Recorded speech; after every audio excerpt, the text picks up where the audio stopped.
Assalamualaikum warahmatullahi wabarakatuh. Waalaikumsalam warahmatullahi wabarakatuh. Bismillahirrahmanirrahim.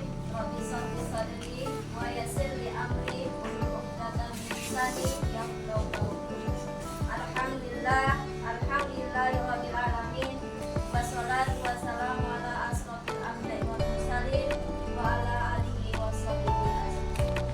Pertama-tama marilah kita panjatkan puja dan puji syukur kita terhadap Allah Subhanahu wa taala yang mana telah memberi kita nikmat, baik nikmat kesehatan maupun nikmat kesempatan sehingga kita dapat berkumpul di komunitas. Tak lupa juga selawat beriringan salam kita hadiahkan kepada junjungan Nabi besar Muhammad sallallahu alaihi wasallam dengan sama-sama mengucapkan Allahumma sholli ala sayyidina Muhammad wa ala ali sayyidina Muhammad. Yang saya hormati Ibu Kepala Sekolah SDN 010 Lampung Sempurna, yang saya hormati Ibu dan Bapak Guru SD 010 Lampung Sempurna, dan saya ucapkan selamat siang. Baiklah Bapak Ibu, sebelumnya saya mengucapkan terima kasih yang banyak kepada Bapak Ibu telah menyempatkan waktu Bapak Ibu untuk berkumpul di forum kita ini, yaitu forum tentang rencana tindak lanjut saya sebagai peserta BKG PJOK pada tahun ini 2024 yang saat ini saya ikuti. Oke Bapak Ibu, adapun materi kita di dalam forum kita ini kita menceritakan tentang SWOT Education Model. SWOT Education Model ini Bapak Ibu nantinya saya akan kemas atau saya rangkum menjadi pembelajaran project. Jadi yang saya dalam SWOT Education ini Bapak Ibu, saya mengajak kelas 6 baik kelas 6A, B, dan C. Di sini saya juga berharap dari wali kelas 6A, B, dan C untuk memberikan izin anaknya untuk mengikuti kegiatan proyek kami ini. Diizinkan kan Bapak Ibu? Izin. Jadi Bapak Ibu, nanti dari kegiatan ini saya meminta kepada Bapak Ibu masukan ataupun pengembangan-pengembangan yang dapat Bapak sampaikan kepada saya agar nantinya dapat lebih baik lagi. Ya. Yaitu, adapun latar belakang dilakukan SWOT Education ini Bapak Ibu merupakan salah satu model pembelajaran PJOK yang berkelanjutan dan bermakna bagi murid karena SEM, kita singkat dari SEM ya Bu, dan itu singkatan dari SWOT Education Model, menunjukkan pentingnya memberikan pengalaman bermain peran. Murid diharapkan pada situasi yang mencerminkan kehidupan nyata di dunia olahraga yang membantu mereka mengembangkan pemahaman yang lebih dalam tentang peran dan tanggung jawab masing-masing, terutama Bu dalam SEM. Suara anak ini yang akan kita dengar. Suara anak ini yang akan kita dengar, yang sangat nampak ketika mereka diberikan kesempatan untuk membuat SEM ini dengan menentukan aturan dalam pertandingan itu tersebut. Jadi Bapak Ibu, sedangkan untuk pemilihan ini anak sendiri yang memilih Bu. Jadi semalam itu kita sempat yang namanya mini sport, tapi ini lebih ke futsal ya Bapak Ibu. Di sini murid juga diberikan kebebasan untuk memilih peran dalam pertandingan futsal yang akan dipertandingkan serta kepemilikan. Jadi Bu, anak itu tadi yang memilih, anak itu juga yang merasakan itu kegiatan itu milik dia. Kegiatan itu milik dia. Jadi di sini kepemilikan murid di sini dengan melibatkan murid untuk mengatur ruang pertandingan mereka sendiri. Jadi Bu, di SWOT Education ini anak yang melakukan dari persiapan dan anak itu juga yang bermain peran itu, Bapak Ibu. Jadi di sini akan dibentuk sebuah proyek. Proyek itu membangun, nanti proyeknya nanti kita lebih jelaskan, kita lanjutkan Bu Fitri. SEM yang akan dilaksanakan ini adalah pertandingan futsal di kelas 6, di mana hal ini bisa menjadi salah satu program pembelajaran PJOK pada kelas lain ke depannya Bapak Ibu. Jadi percobaan untuk kelas 6 nanti bersama. Kalau nanti dia sudah masuk di kelas 6 lagi Bapak Ibu ya. Baru ke depan karena pembelajaran yang dilakukan ini berbasis proyek. Selain dalam kegiatan kurikuler, harapannya program ini untuk selanjutnya menjadi proyek sekolah yang dapat memupuk kerjasama murid. Proyek ini dipilih karena selama ini atlet itu murid kita ya Bapak Ibu, belum semuanya dia merasakan yang namanya pertandingan. Kan kalaupun ada pertandingan hanya kita pilih ya Bapak Ibu, satu dari kelas ini, dari ini kita bawa pertandingan. Jadi di sini di proyek kita ini anak ini ikut terlibat semuanya Bapak Ibu ya. Oke. Baru selain itu sekolah juga memiliki aset manusia, yaitu aset manusia itu Bu, bisa kepala sekolah, bisa gurunya, bisa anaknya. Yang kebetulan kepala sekolah kita di sini selalu mendukung praktik baik yang dilakukan oleh guru, rekan sejawat dan mampu berkolaborasi dengan baik, serta murid-murid yang aktif dalam bidang olahraga.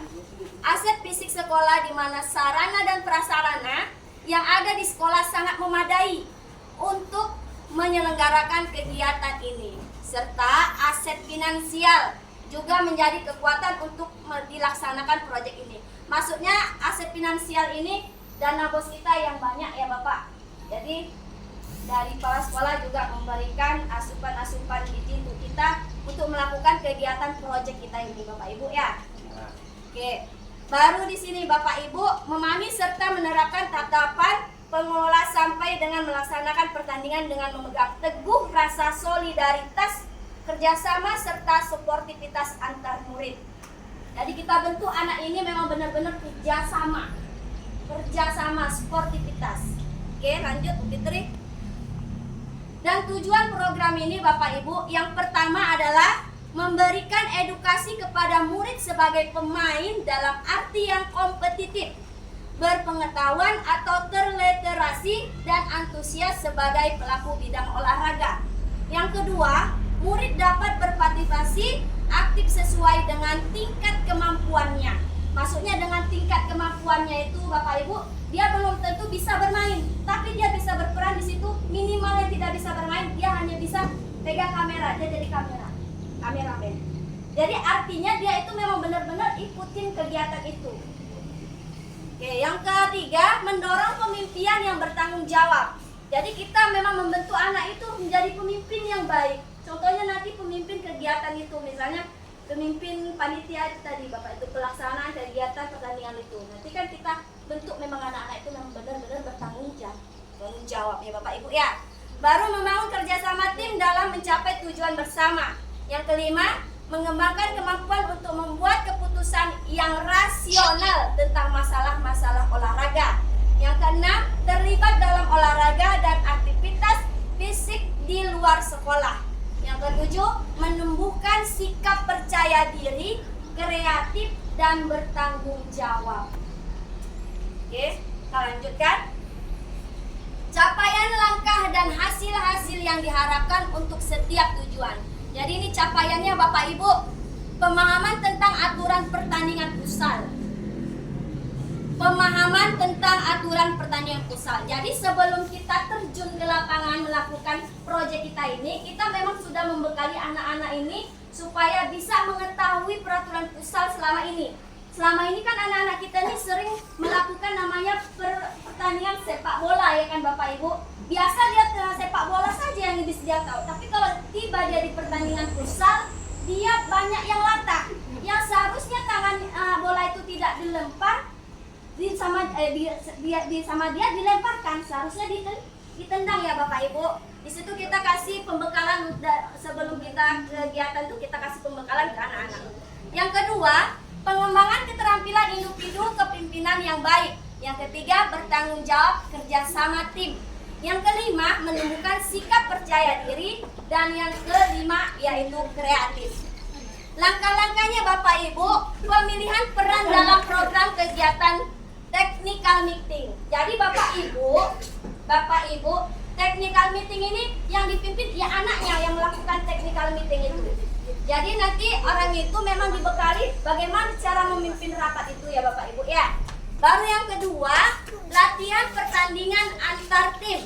Yang ketiga, pemilihan peran dalam tahap afiliasi kolaborasi antar teman dalam latihan. Yang ketiga, baru kita lakukan yang namanya pertandingan itu sendiri. Oke, di sini peran. Peran itu nanti Bapak Ibu, ini yang tadi saya jelaskan. Peran itu nanti anak itu ada yang berperan sebagai wasit. Anak itu berperan sebagai panitianya sendiri. Anak itu berperan sebagai manajernya. Yang keempat pelatihnya. Yang keenam jurnalis. Ini maksud saya, Bu. Walaupun anak itu tidak mampu minimal dia bisa jurnalis, sekedar tulis, pencatat skor. Jadi dia benar-benar ikut aktif dalam kegiatan kita ini ya Bapak Ibu ya. Lini masa. Ini yang dilakukan selama ini Bu, dari 3 Agustus 2024, lanjutnya nanti 5 Agustus 2024, 10 Agustus 2004, dan 20 Agustus ini kita lakukan langsung pertandingan itu Bapak Ibu. Oke, kita lanjutkan. Ibu Fitri. Struktur program dan kemitraan, yaitu yang pertama adalah kurikuler. Maksudnya itu, kurikuler itu yang memang berpihak untuk kegiatan proyek kita Bapak Ibu.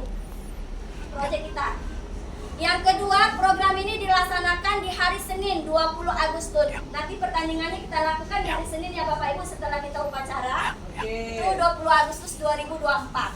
Yang ketiga, tahap persiapan dilaksanakan di tanggal 3 sampai 12 Agustus 2024. Kelima, kegiatan penanggung jawab kepala sekolah. Dan keenam, koordinator proyek guru BJOK, anggota proyek seluruh peserta komunitas belajar di sekolah kita ini Bapak Ibu. Oke, lanjut. Aset yang dimiliki. Oke, tadi setelah saya jelaskan aset kita ini sangat-sangat banyak ya Bapak Ibu. Yang pertama dari aset manusia itu sendiri. Aset manusia itu yaitu tentang kepala sekolah kita yang selalu mendukung tadi dalam kegiatan kita ini. Ya, kedua, pemimpinan sekolah yang selalu mendukung praktik baik, guru rekan sejawat yang mampu berkolaborasi dengan baik, memiliki bakat, minat di bidang olahraga, serta orang tua. Orang tua itu juga aset kita Bapak Ibu. Karena dia mendukung kegiatan kita ini ya Bapak Ibu ya. Baru yang kedua, aset fisik. Memiliki halaman sekolah dan alat pembelajaran yang cukup.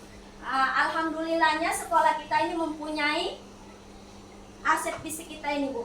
Dari lapangan, dari segala media pembelajaran itu sangat-sangat cukup ya Bapak Ibu. Oke, lanjutkan aset finansial. Dana bos murid, ini yang saya tadi katakan Bapak Bendahara ya. Dalam proyek ini dana bos murid dan komite sekolah yang mendukung terkait membantu dana dan kegiatan murid yang positif. Oke, kita lanjutkan. Oke, yang ketujuh, 7 tahapan pelaksanaan SEM, Sport Education Model. Yang pertama, tujuan pembelajaran, sudah kita bahas tadi ya Bapak Ibu ya. Yang kedua, umpan balik dari murid. Jadi Bapak Ibu, umpan balik itu dari perencanaannya yang seharusnya seperti ini, kita harus dengar dari anak itu. Jadi jangan maunya kita aja. Anak itu memang diajari supaya berpikir, supaya bagaimana kegiatan kita itu dapat terlaksana dengan baik. Yang kedua, mengambil manfaat melalui refleksi. Yang keempat, refleksi dari guru. Jadi Bapak Ibu, tadi saya sebelum memulai ini, saya kan sudah bilang sama Ibu Bapak Ibu, apa masukan dari Ibu itu sangat saya butuhkan, supaya nanti akan lebih baik kegiatan kita ini. Oke, yang kelima, evaluasi kinerja tim. Yang keenam, evaluasi penerapan konsep perplay. Perplay ini nanti yang membuka pertandingan itu. Yang ketujuh, evaluasi manajemen kelas dan pengelolaan waktu. Kita lanjut ya Bapak Ibu ya. Oke, ini Bu, kemungkinan tantangan yang dapat terjadi.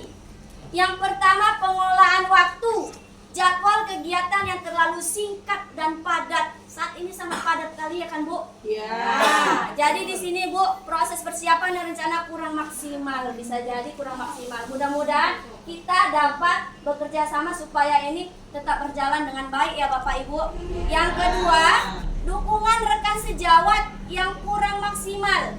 Manajemen tim, kesulitan dalam manajemen tim termasuk perbedaan kemampuan, kepribadian atau konflik antara antar pemain ya Bu. Yang ketiga, evaluasi dan umpan balik. Memberikan evaluasi yang efektif dan memberikan umpan balik yang konstruksi kepada setiap peserta. Yang keempat, ketersediaan dana. Solusinya menyusun jadwal yang lebih efektif dan efisien. Yang kedua, kolaborasi yang baik dan pembagian tugas yang struktur, komunikasi terbuka dan segera menyelesaikan konflik. Yang ketiga, memberikan umpan balik secara individual untuk setiap peserta mencari sporsip dan bantuan orang tua. Oke, lanjutnya. Oke, sudah selesai Bapak Ibu. Terima kasih. Adakah saran dari Bapak Ibu supaya kegiatan kita ini dapat berjalan dengan baik? Masukan dan pengembangan dari Ibu saya harapkan dapat bisa memotivasi saya.